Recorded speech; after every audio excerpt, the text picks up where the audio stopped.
Stand right in Antonius' class when he runs the race. Antonius? Yeah, when Caesar says do this, it is done. Continue then, and don't forget to perform the rituals.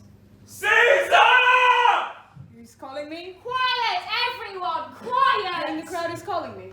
Bring him in front of me. Let me see his face. Fellow, you step out of the crowd. This is Caesar looking at. Speak once again. Beware of March 15th! He's insane. Let's leave him. Let's move. Are you going to watch the race? No, me. Please, come. I don't like sports. I'm not competitive like Antony. But don't let me keep from going, Cassius. I'll go my own way. Brutus, you seem less good-natured and affectionate towards me than usual. You've been stubborn with me, your friend, who loves you. Cassius, if I seem guarded, that's only because I'm uneasy with myself. Vexed I am of late with troubles of some indifference. But let not therefore my good friends be troubled, among which number Cassius be you one. Don't construe any further my neglect than poor Brutus, with himself at war, forgets the shows of love to other men. Tell me, good Brutus, can you see your face? No, Cassius, for the eye sees not itself, but by reflection, by some other things. That's true. And it's too bad, Brutus, that you don't have any mirrors that could display your hidden excellence towards yourself. I've heard many of the noblest Romans, next to immortal Caesar, speaking of you, complaining of the tyranny of today's government and wishing that your eyes were working better. What dangers would you lead me into, Cassius, that you'd have me seek into myself for that which is not in me? I'll be your mirror and show you, without exaggeration, the things inside you that you cannot see. And don't be suspicious of me, noble Brutus. If you had first seen me flattering men, hugging them tight and then slandering them behind their backs, only then, of course, go ahead and assume I'm dangerous. What means this shouting? I'm afraid you have made Caesar the king. Really? Are you afraid of that? But I am Cassius. Don't think anything of this. I love Caesar very much, but I would not have him king. But why do you keep me here so long? What do you have to tell me? I don't know what you and other men think of this life, but as for me, I would not rather live at all than live a life to worship a man as ordinary as myself. I was born as free as Caesar. So are you. And this is the man who has now become a god, and I'm a wretched creature who must bow down if Caesar so much as nods my way. Yeah! No shouting. Must be for some new honors that I kept on Caesar. Why? Caesar straddles the narrow world like a giant, and we, petty men, walk under his huge legs as slaves. Brutus and Caesar. What's so special about Caesar? Why should that name be more proclaimed than yours? Our era should be ashamed. Rome has lost the ability to raise noble men. I have no doubt that you love me. And I'm beginning to understand what you want me to do. What I think about this, what's happening here in Rome, I'll talk to you later. For now, don't try and pursue me anymore. I ask you as a friend. Until then, my noble friend, think about this. I'd rather call myself a poor villager than to repeat myself a son of Rome under these hard conditions, as this time is like to take place. Well, I'm glad that my weak words have provoked even this small show of protest from you. The games are done. Caesar's turn. Antony, Caesar? I want the men around me to be fat, healthy-looking men who sleep at night. Now Cassius over there has a lean and hungry look. He rarely smiles. Men like him are dangerous. Don't be afraid of him, Caesar. He's not dangerous. He's a good Roman with good disposition. not afraid of him. If I were capable of fearing anyone, he'd be the first man I'd avoid. He's a keen observer. He sees the hidden motives of what men do. He doesn't like to play the way you do, Anthony. Men like him will never be comfortable while somebody ranks higher than themselves. Tell me what you really do with Cassius. He tugged at my cloak. Do you wish to speak with me? Yes, Casca. Tell us what happened today that put Caesar in such a serious mood. The crown was offered to Caesar, although he pushed it away with the back of his hand, like this, and then the people shouted What was the second noise for? for the same thing. They shouted 3 times. What was the last cry for? For the same thing. So, the crown was offered to him 3 times. Yes, and 3 times Caesar refused it, and at each refusal my countrymen shouted, Who offered him the crown? Antony. It was silly, and so I can't explain how I paid no attention. Mark Antony offered Caesar a crown, although it wasn't really a crown, more of a small circlet. And anyway, as I said, Caesar refused it. Then, although in my opinion he would have liked to have it, then Antony offered it again, and Caesar refused it again. Although, in my opinion, he was reluctant to lay his hand off it. Antony offered it a 3rd time, and Caesar refused it a 3rd time. And at this 3rd refusal, the people clapped their chapped hands and threw up their sweaty hats and let forth such a great deal of stinking breath that it nearly choked Caesar, for he fainted and fell down. Indeed, before he fell down, when he realised the people were glad he refused the crown, he pulled open his robe and offered them his throat to cut, and then he fainted. But, wait a minute, please. Did you say Caesar fainted? He fell down in the marketplace and foamed at the mouth and was speechless. It's very likely. Has epilepsy got falling sickness? No. Caesar doesn't have epilepsy. You and I and honest Casca, we have epilepsy. We have fallen. I don't know what you mean by that, but I'm sure Caesar fainted. The rabble applauded or hissed him, according to whether he pleased or displeased them, just like they do to actors in the theatre. What did he say when he came to himself? When he regained consciousness, he explained that if he'd done or said anything wrong, he wanted them all to know it was all because of his sickness. 2 or 3 women near me cried, "Alas, good soul," and forgave him with all their hearts. But never mind them.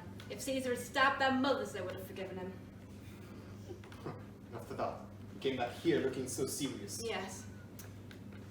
Will you have dinner with me tonight, Casca? Ah, no, I've got a commitment. Will you dine with me tomorrow?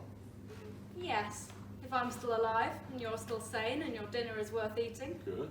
I'll expect you. Do so. Farewell to you both. I'll leave you for now. If you want to talk to me tomorrow, I'll come to your home. If you don't mind, come to my home. I'll wait for you. I'll do so. Until then, think about the well-being of Rome. Well, Brutus, you're noble. Yet I see that your honorable character can be bent from its usual shape. Because who's so firm that he couldn't be seduced? Caesar resents me, but he loves Brutus. Tonight, I'll throw a few letters in different handwriting through his window, as if they came from several citizens, all testifying to the great respect Romans have for Brutus, all alluding to Caesar's unseemly ambition. And after this, let Caesar brace himself, because we'll either dethrone him or suffer even worse than now.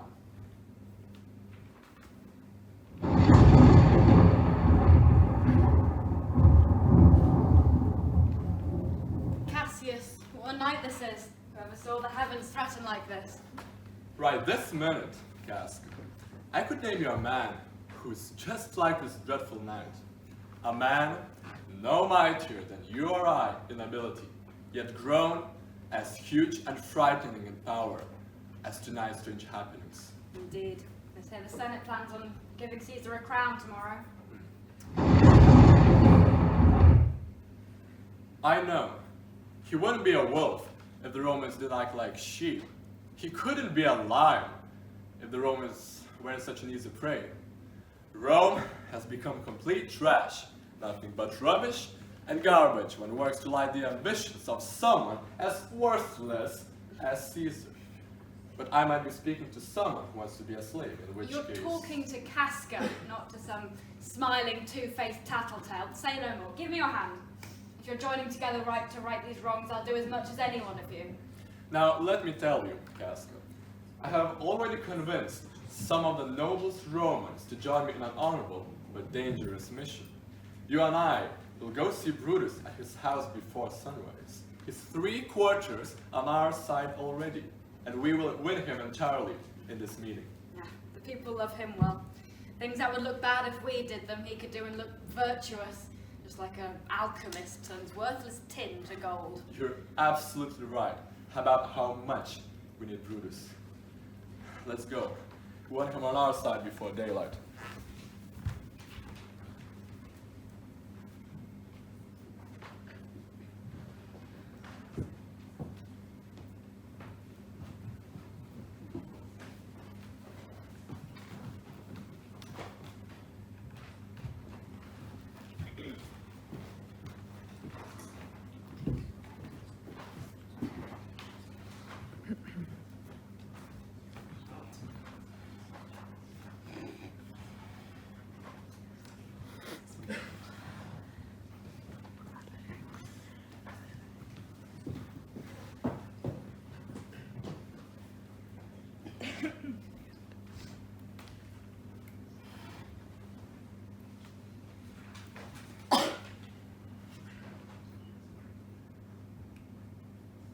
His death. And for my part, I know no personal reason to spurn at him, but for the public good, he would be crowned. How that would change his nature, there is a question. Evil can come from good, just as poisonous snakes tend to come out into the open on bright sunny days, which means we have to tread carefully. If we crown him, I have to admit we'll give him the power to do damage.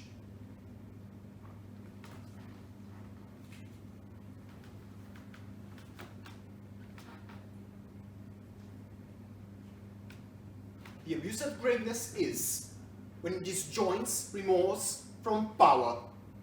And to speak truth of Caesar, I have not seen. I have not known him to let his emotions get the better of his reason. But everyone knows that an ambitious young man uses humility to advance himself. But once he reaches the top, he then took his supporters at his back.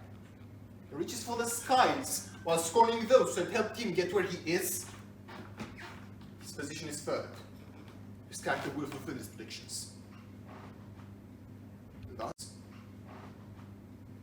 thus, lest he may prevent likened him to a serpent's egg, which once hatched will grow as his kind mischievous.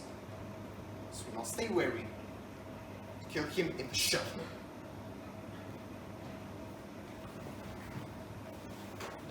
Sir, the candle is lit in your study, and whilst I was looking for a flint to light it, I found this paper sealed up like this on the window. It wasn't there when I went to bed. Go back to bed. It's not daybreak yet. It's not tomorrow, the 15th of March. I do not know, sir. Well, into the calendar and read the word.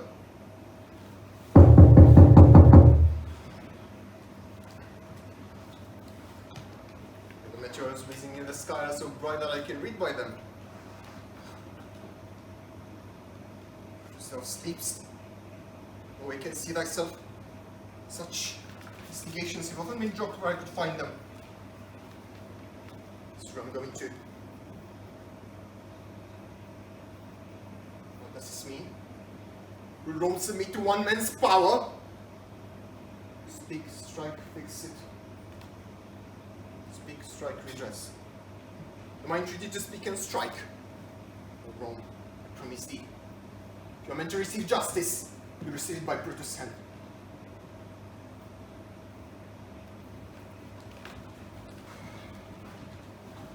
Sir, 15 days of march have passed.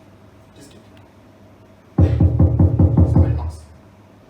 The door.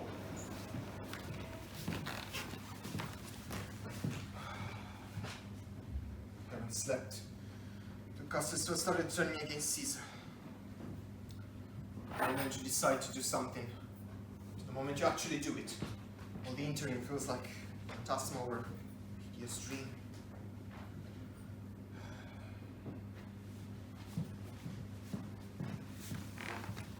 My lord, your brother-in-law Cassius has come to see you. Is he alone? No, there are other men with him. I mean,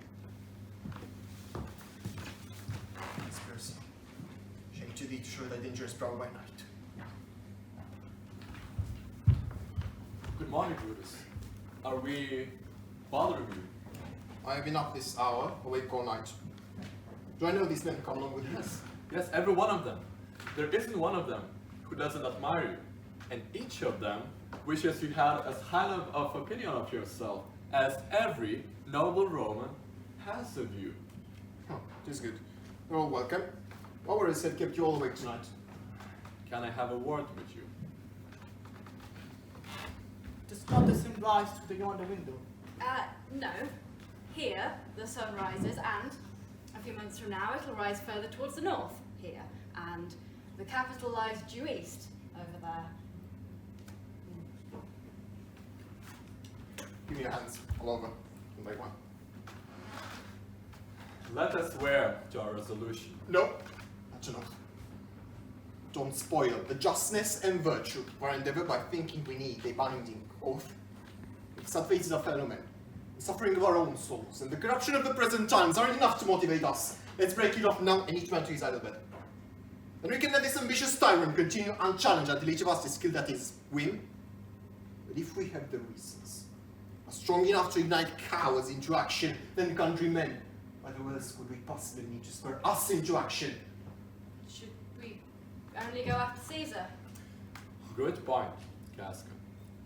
I don't think it would be wise to let Mark Antony, who Caesar is so fond of, outlive Caesar and his connections. If he puts them to good use, it might be enough to hurt us all. Our action seemed too bloody, Caius Cassius. Just cut up Caesar's head and then hack the limbs. Well, Mark Antony's but the name of Caesar's. Let's be sacrifices, but not butchers. We are all against the spirit of Caesar, and in the spirit of men there is no blood. But alas, Caesar has to bleed if we're going to stop him. All the friends, let's kill him boldly, not with anger. So Mark Antony, forget him. He'll be as useless as Caesar's arm after Caesar's head is off. But I'm still afraid of him, because of the deep-rooted love he has for Caesar. Alas, good Cassius, do not think of him. If he loves Caesar, then all he can do is to himself, by dying of grief for Caesar. Nor would it come to that, for he's much given to sports, fun, and much company. There's no threat in him. Let's not kill him. He'll live and laugh at this afterwards. The morning is approaching. We leave Brutus. Friends, go your separate ways.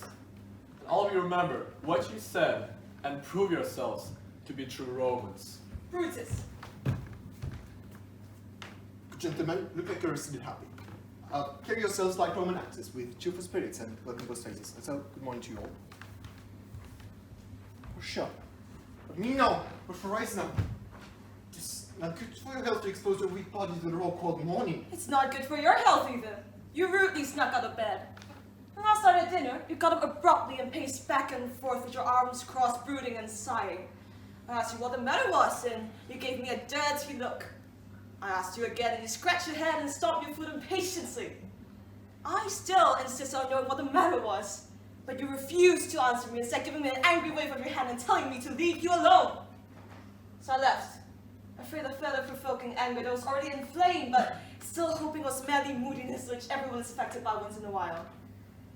But Brutus, your strange mood won't let you eat or talk or sleep. If it affected you on the outside as much as it did on the inside, I wouldn't even be able to recognize you. Brutus, my dear Lord, please tell me what's bothering you. I'm not feeling well.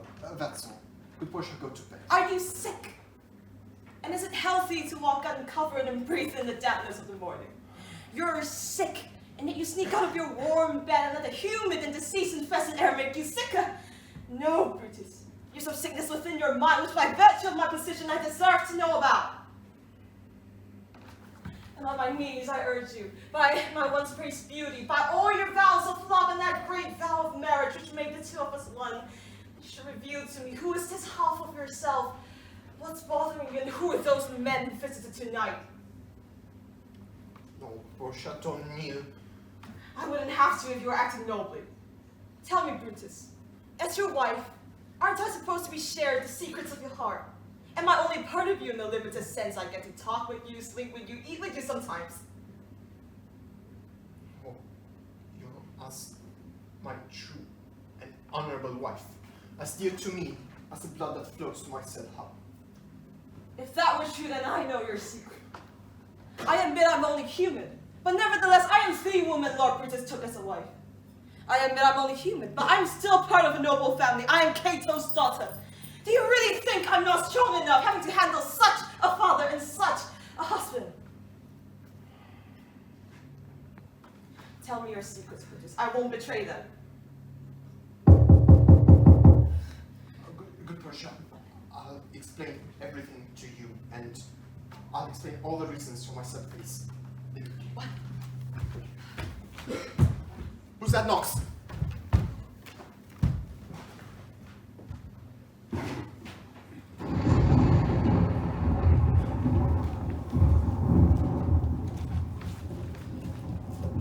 The sky near the earth had been quiet tonight. Calpurnia cried out 3 times in her sleep, "Help someone! They're murdering Caesar." Who's there? What are you doing, Caesar? Are you planning to go out today? You are not leaving the house. I will go out. These bad omens have only seen my back. When they see the face of Caesar, they will vanish.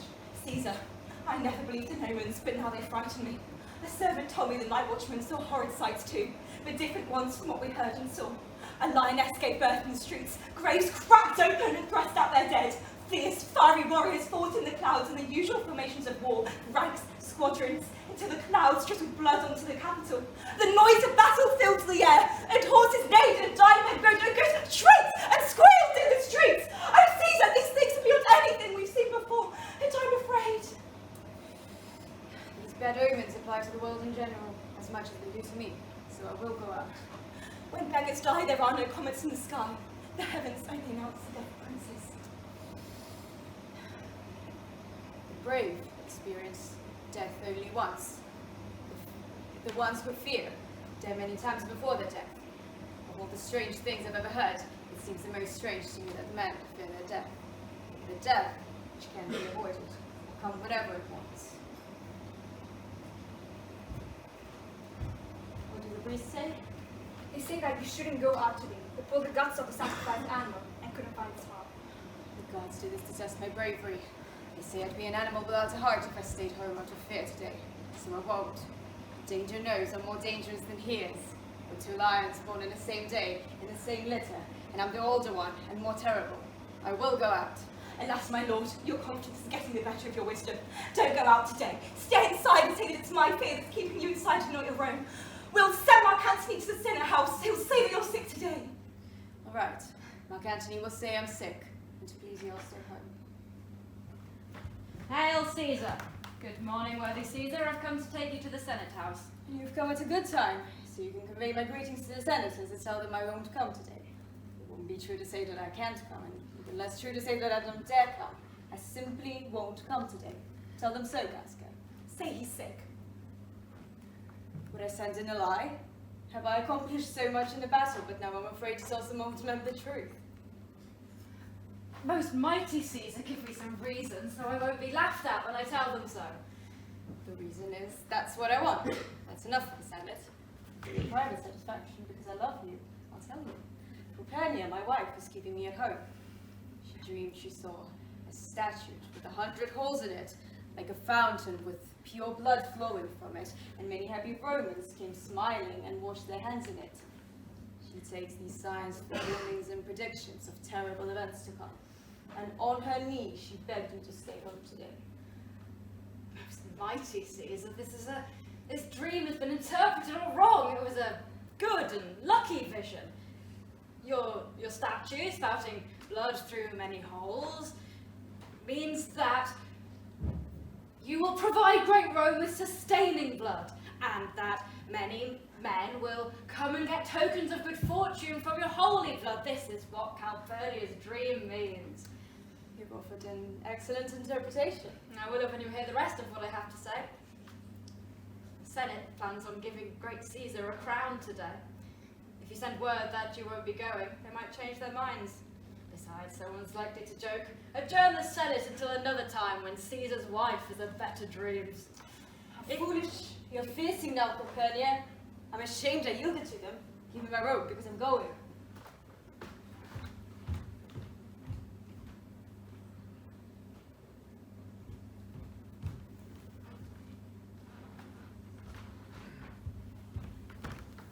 Caesar, the clock is striking. Thank you for all your trouble and courtesy. See? Even Mark Antony, who's been staying partying all night, is awake. Morning, Anthony. And to you, most noble Caesar. Tell them to prepare the other room for guests. And go in and have some wine with me. And we can leave together, like friends.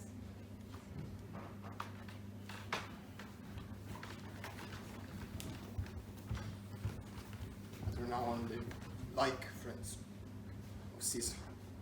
Makes my heart ache.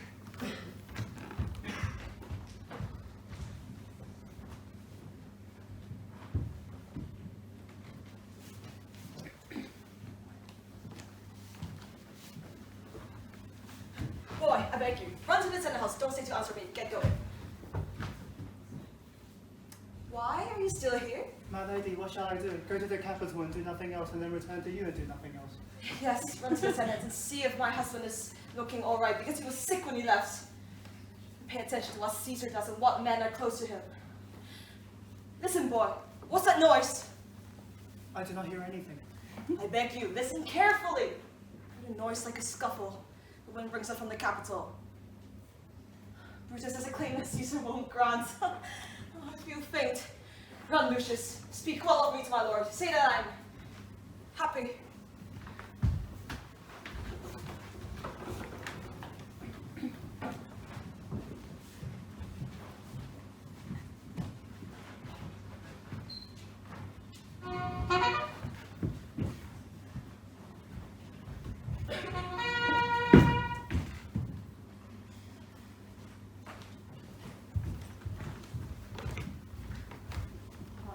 Has come.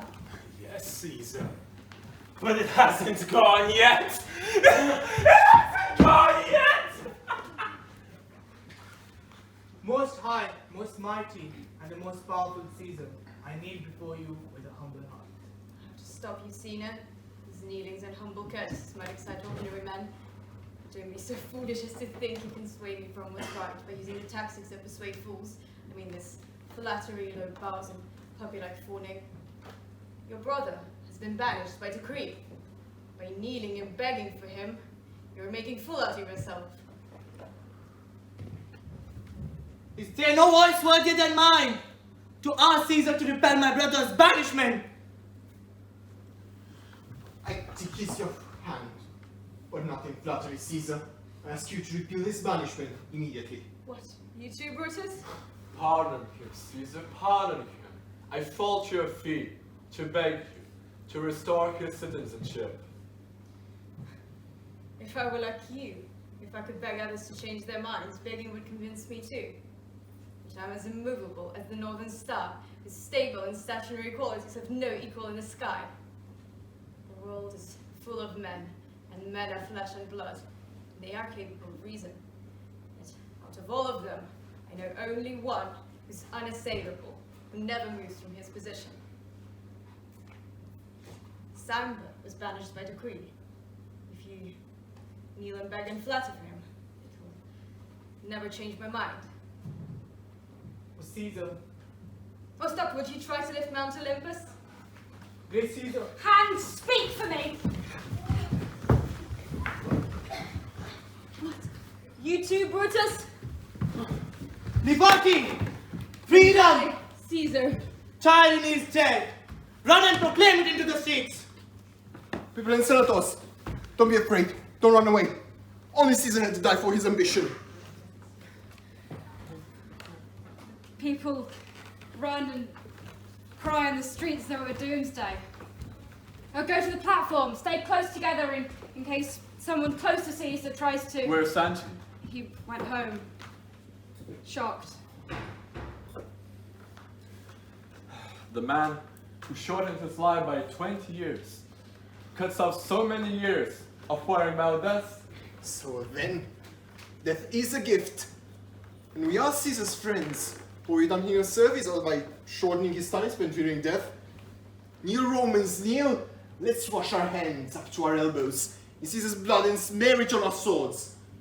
Then we'll go out, went to the marketplace and waving our bloody swords over our heads. Let's cry, peace, freedom, liberty! Kneel then and wash.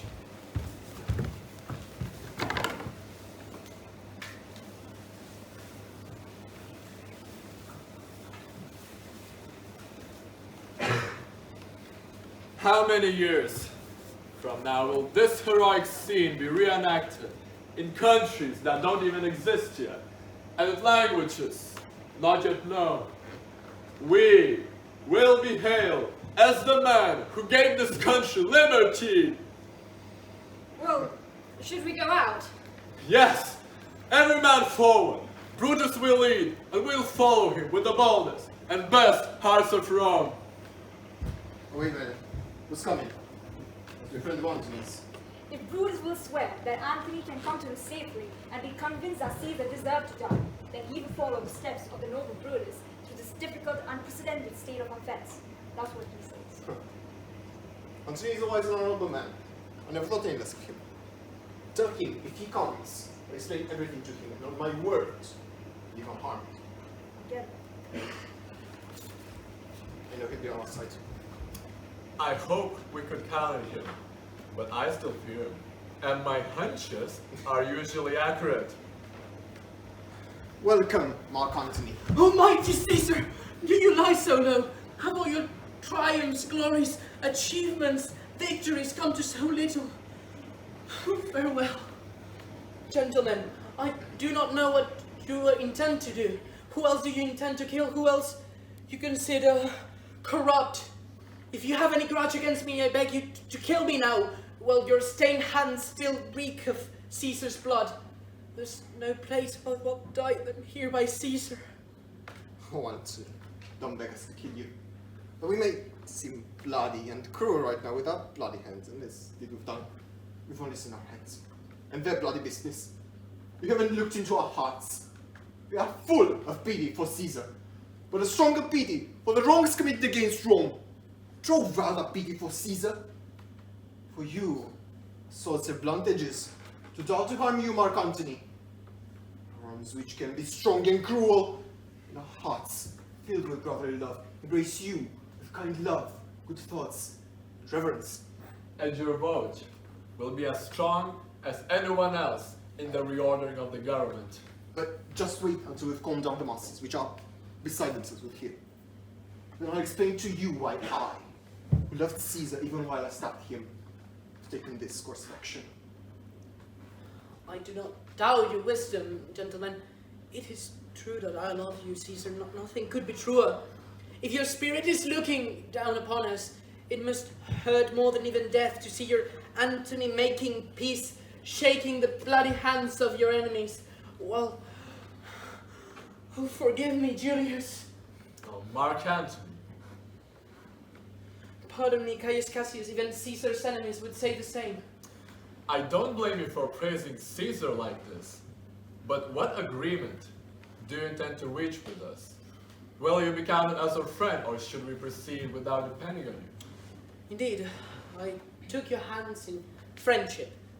I am friends with you all and love you all, on one condition, that you prove to me that Caesar was dangerous. That's all I ask. And that you let me carry his body to the marketplace, and as a friend ought to do so, give him a proper funeral oration. You may, Mark Antony. Brutus, may I have a word with you? You don't know what you're doing. Don't let Antony speak at his funeral. Don't you know how much the people could be affected by what he says? With your permission, I'll stand on the platform first and explain our reason for Caesar's death. I know not what may fall. I don't like this plan. Mark Antony takes Caesar's body. You will not, in your funeral speech, blame us, but will say all the good that you want about Caesar, and that you do by our permission. Otherwise, you have no role in his funeral at all. And you'll speak on the same platform as I do, after I'm done. That's all I ask. I don't want nothing more. Prepare the body then. Follow us. Pardon me, you bloody corpse, for speaking politely with these butchers. You're all that's left of the greatest man who's ever lived. Fierce civil war will paralyze all of Rome, and Caesar's ghost, just from hell, will cry up in the voice of a king, "Havoc!" and unleash the dogs of war. This foul deed will sink up to the sky in men's corpses, which will beg to be buried. You said Octavius Caesar, right? He received Caesar's letters and has arrived at Rome. He told me to say to you. Oh, Caesar! Report to him back fast and tell him what happened. This is now a Roman mourning, a dangerous Rome. Don't go back to him until I've carried his body to the marketplace. Then I'll use my speech to test what the people think of these bloody men's cruel action. You'll report to him after that. Help me here.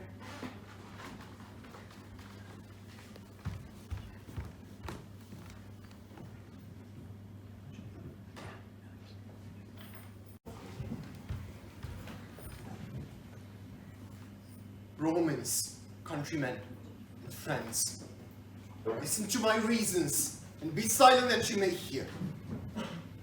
Trust me on mine honor, and have respect for mine honor that you may believe me. Awake your senses, that you may the better judge.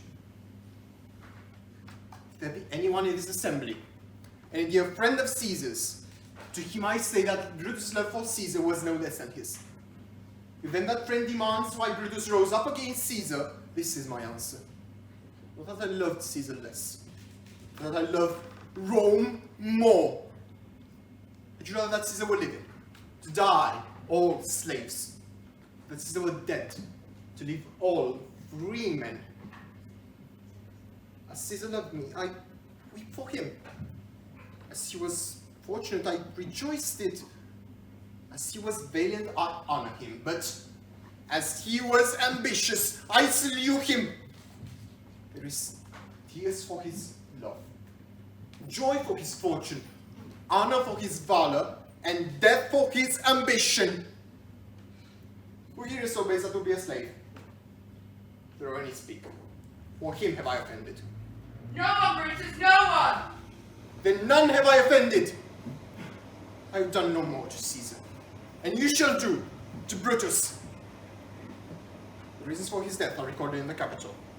His glory has not been diminished where he earned it, nor have these offenses for which he was accused been exaggerated.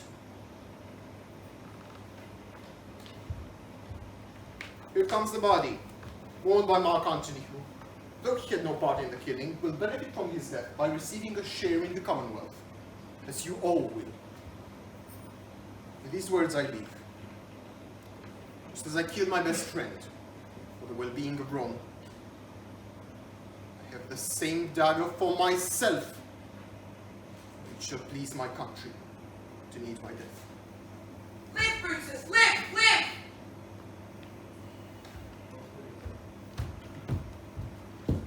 For Brutus' sake, I'm indebted to you.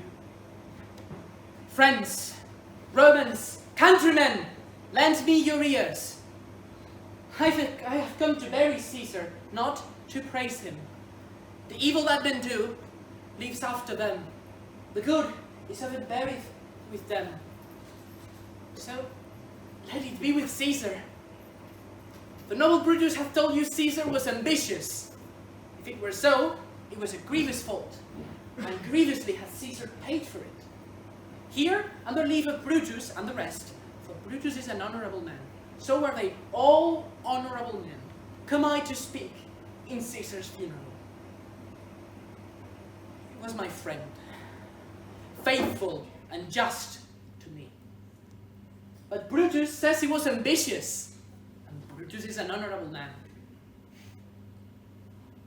He had brought many captives home to Rome, whose ransoms brought wealth to the city. Was this ambition? When the poor cried, Caesar cried too. Ambition shouldn't be so soft, yet Brutus says he was ambitious, and Brutus is an honorable man. You all did see that on the Lupercal feast day, I offered him a king's crown 3 times, and he refused it 3 times. Was this ambition? Yet Brutus says he was ambitious, and sure, he's an honorable man. I haven't come here to disprove what Brutus spoke, and here I am to speak what I do know. You all loved him once, not without a reason. Then what reason prevents you now to mourn for him? Oh, men have become brutish beasts and lost their reason. Bear with me. My heart is in the coffin there with Caesar, and I'm supposed to let him back to me. Now, there he lies, meaning nothing, worth nothing, and no one is so humble as to show him any respect. If I stirred your hearts and minds to mutiny and rage, I would be wronging Cassius and Brutus, who, as you know, are honorable men. I haven't come here to steal your loyalty, friends. In doing so, I'd rather wrong Caesar, the dead, myself and you, that wrong such honorable men. But here's paper with Caesar's seal on it. I found it in his bathroom. It is his will. If you could read what's written in here, which, sorry, I don't intend to read it aloud. You would kiss that Caesar's wounds and beg for a lock of hair to remember him by. We want to hear the will. Look at his best. Here, Cassius' dagger pierced him. Through each hole, beloved Brutus stabbed. For Brutus, as you know, was Caesar's angel. The gods know how dearly Caesar loved him. That was the most unkind cut of all. Here's the will, written under Caesar's seal.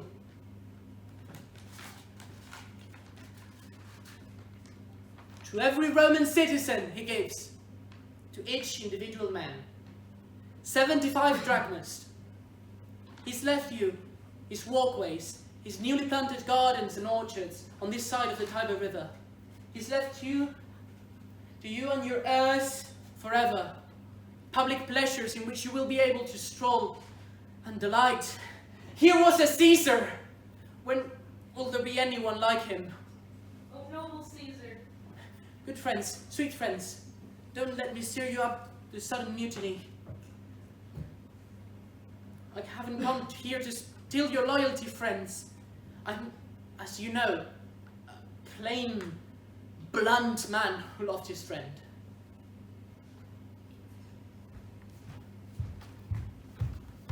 So, Octavius has arrived in Rome. I heard him say that Brutus and Cassius were ridden like madmen through the gates of Rome. They probably received warning about how much I stirred up the people. Lead me to Octavius.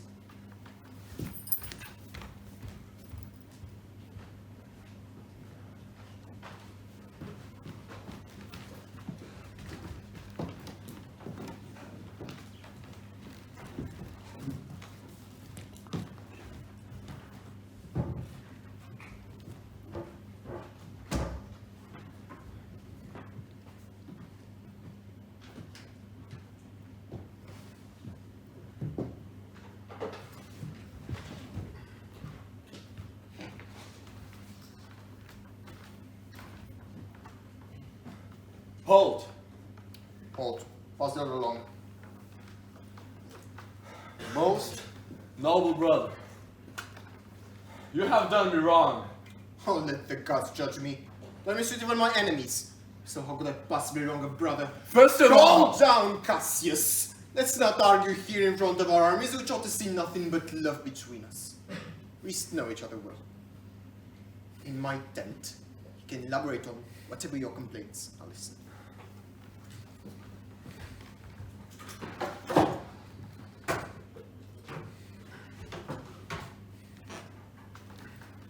you condemned and disgraced Bella for taking bribes.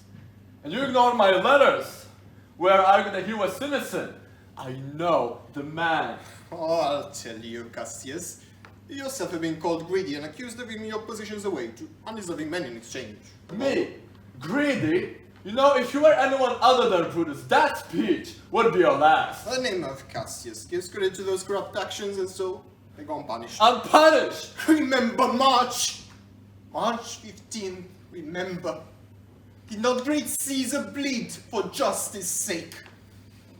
Well, who among us stabbed him for any cause but justice? Well, sure one of us who stabbed down the foremost men of all this world, put up with supporting robbers, sure now contaminate our fingers with base bribes and sell the mighty offices of our large honors for as much trash as can be grasped us. I'd rather be a dog and bathe the moon than such a Roman.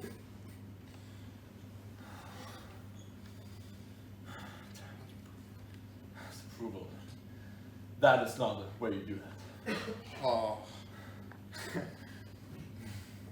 Should I crouch in a madman's stairs? Must I endure all of this? All this. Aye, more. Rage till your proud heart breaks. Show your slaves how mad you are. Make your servants tremble but me. Am I going to cower at you in your irritable moods? If you say you're a better soldier, let it appear so. For my part, I'm always glad to hear about noblemen. You wrong me in every way. Did I say better? If you do, I care not. When Caesar was alive, even he wouldn't dare anger me like this. Oh, be quiet. You would never dare tempt him so. You loved me not. I do not like your fools. A friend would never see those faults. Oh no! Flatterer wouldn't, even if their souls are as huge as Mount Olympus. Come, Antony and young Octavius, get your revenge on Cassius, because he's hated by someone he loves, defied by his brother, rebuked like a servant. Take your dagger. Here's my bare chest, and strike as you did at Caesar. For I know, even when you hated him the most, you still loved him more than you ever loved me. There's no need for it, Aaron. Be angry whenever you like. It's all right with me. Do whatever you want, and I'll see your insult in just about mood. Cassius, we're partners with a quiet lamp. Anger is like flint striking, brief spark and then cold again. So must I be a butt of your joke whenever you're angry or frustrated? I said that. I was angry too. You admit it then. Give me a hand. Got you.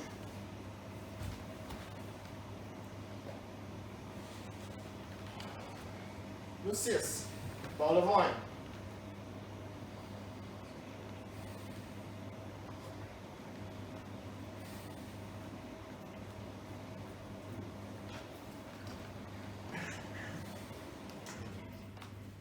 Oh, Cassius. I see. Such anger. I see your. And no more. I see your tent is empty. Should Have I the be- enemies have fled so long that you forgot Oh, to bring no. the chairs? There should not be any. But this is your chant. I came here to elaborate my thoughts on you, and you forget Oh, there's no problem then. to take your chairs. I am so sorry. Lucius, bring the chairs.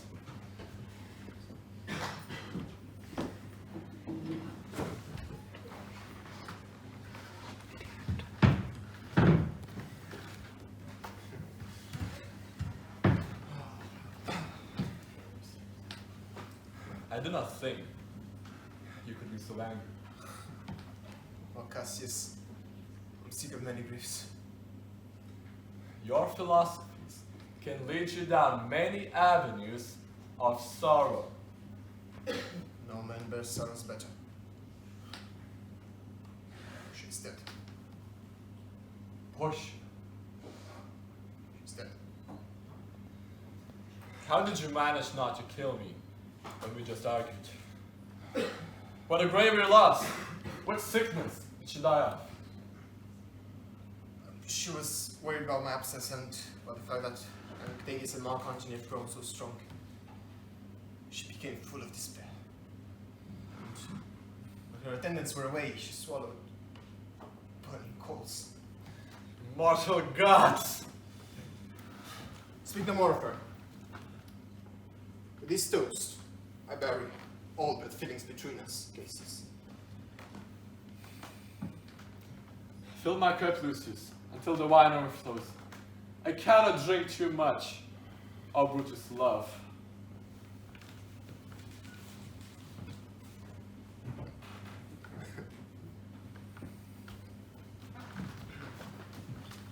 Gascon, I've received letters explaining that young Octavius and Mark Antony are rushing towards Philippi and bearing down upon us with mighty power. I've received letters that say the same. With a series of legal writs, Antony, Octavius, and Lepidus have put 100 senators to death. You received letters from your wife. Just, you read something of her in your letters. Just take the truth of what I have to tell you like a Roman. It is certain that she is dead, that she died in a strange way. Why, Portia? We almost died. We've lost everything. But look at me, a man who pities himself. And all I've done for the sake of righteousness. Thus, I must not bear any guilt upon myself. Let's move on with our work with Levin. What do you think of marching to Philippi immediately? I don't think it's a good idea. I'd be better for the enemy to come after us. That way, he'll waste his provisions, tire out his soldiers, weakening his own capacities. Reasons are good, but I have better reasons for doing the opposite. The people that lie between here and Philippi are loyal to us only because we force them to be. The enemy marching past them will add them to its numbers and come to us refreshed, newly reinforced. We must cut him a disadvantage. If we meet him at Philippi, these people will be at our backs. Listen to me. I beg your brother. pardon! You must also bear in mind that we've only taken as much from our friends as they can give. Our regiments are full to the brim. Our cause is ready. It's on such a high tide that we're not floating. We must take the current when it's up or lose our campaign. If that's what you want. Alright. We'll go forward and meet them at Philippi. Let's pray that we don't come into that conflict again. Let's not, Brutus. What is it? Good night, my lord. Good night, brother.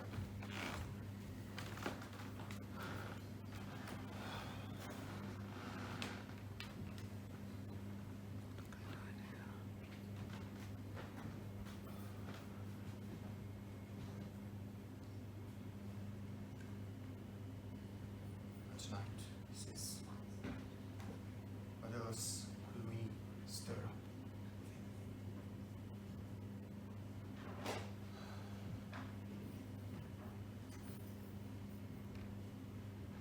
Wait, what goes there? Must be what I said that's causing me such a terrible vision. Wait, it's coming towards me. What are you? A god, an angel, or a devil? Tell me what you are! Oh, your evil spirit, Brutus. I'll see you at Philippi.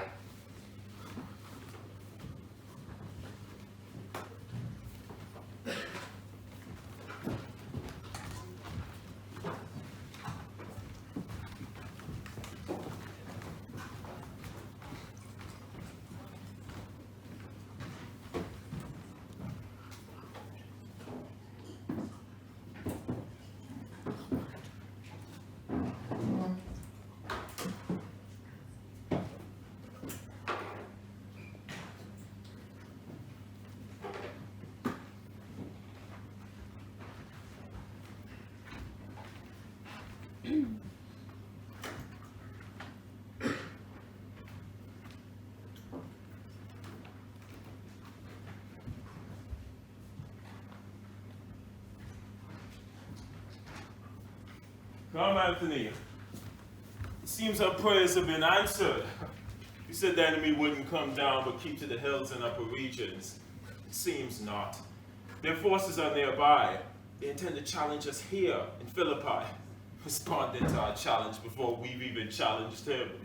Octavius, lead your forces on the left side of the level field. I think I'll go on the right side. You can take the left. Why are you defying me in this urgent matter? I'm not defying you. It's just what I'm gonna do.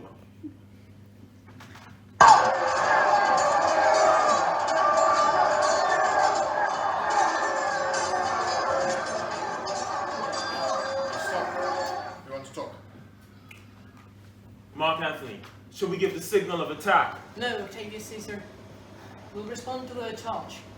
Come forward. The generals want to speak with us. Everybody, don't move until I give the signal!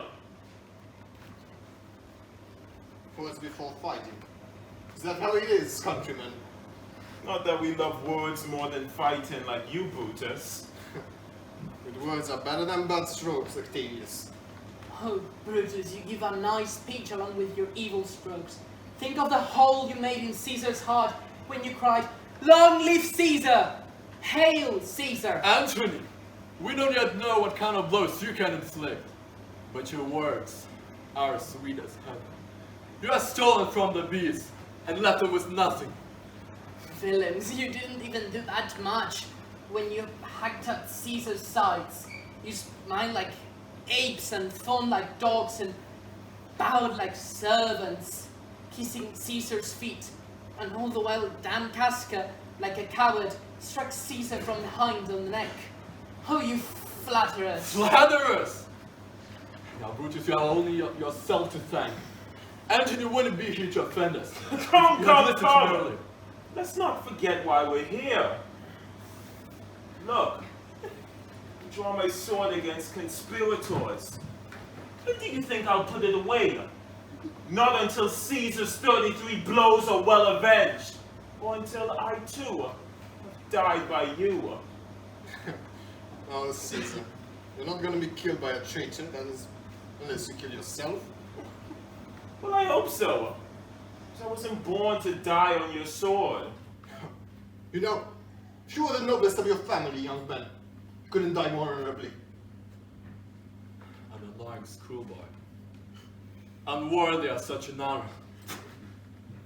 Joined by a masquerade and a parship. Oh, still the same old Cassius. Come, Anthony, let's go. Traitors! We defy you. If you dare to come to the field and fight, come. If not, come when you have the courage. Now let the wind blow, waves swell, and ships sink. The storm has begun, and everything is at stake. If we lose this battle, this is the last time that we'll speak to each other. If we lose, what do you plan to do?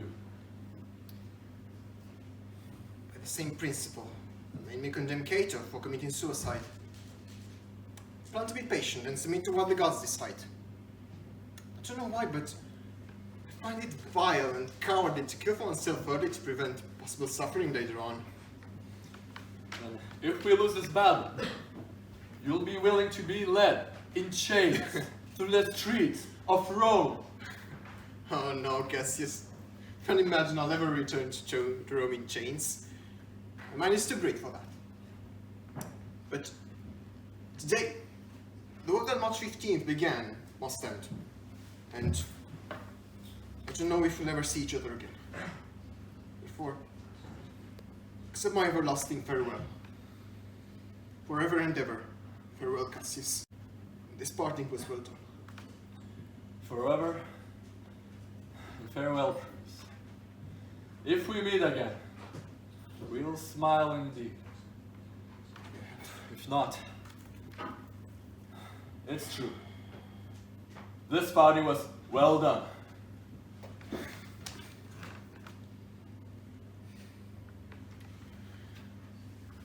Well, lead on. How I wish we could know what will happen today before it happens. But it's enough to know that a day will end, and then the end will be known. Come, let's go.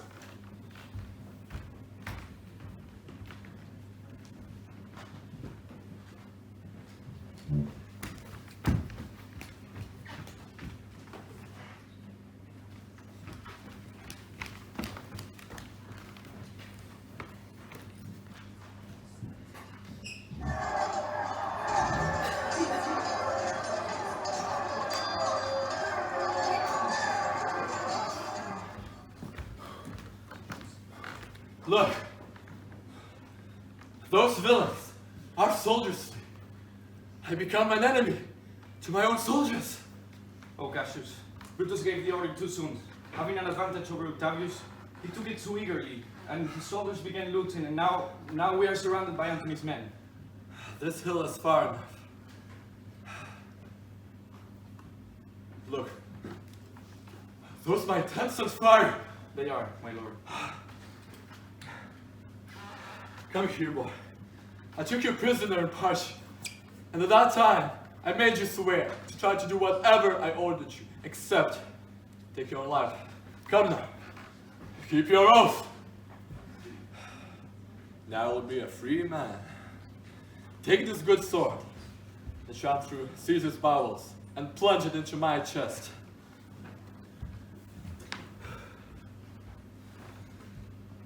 When my face is covered,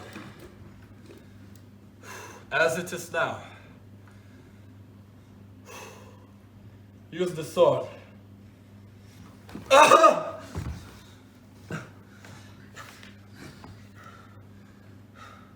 Caesar, you're avenged with the very same sword that killed you. So, I'm free. But I didn't want to be free like this. Oh, Cassius, I'll run far from this country, where no Roman can find me.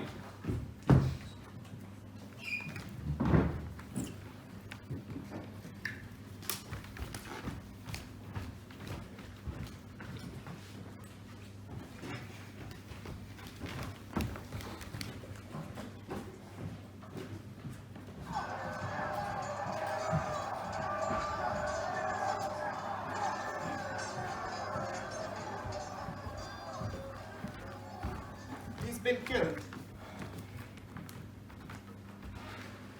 What awful thing did Brutus ask?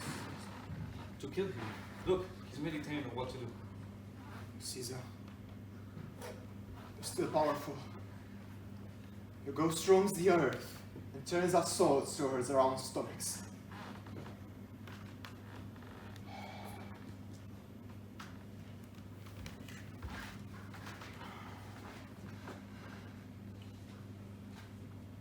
Caesar, you can rest now. I didn't kill you half as willingly.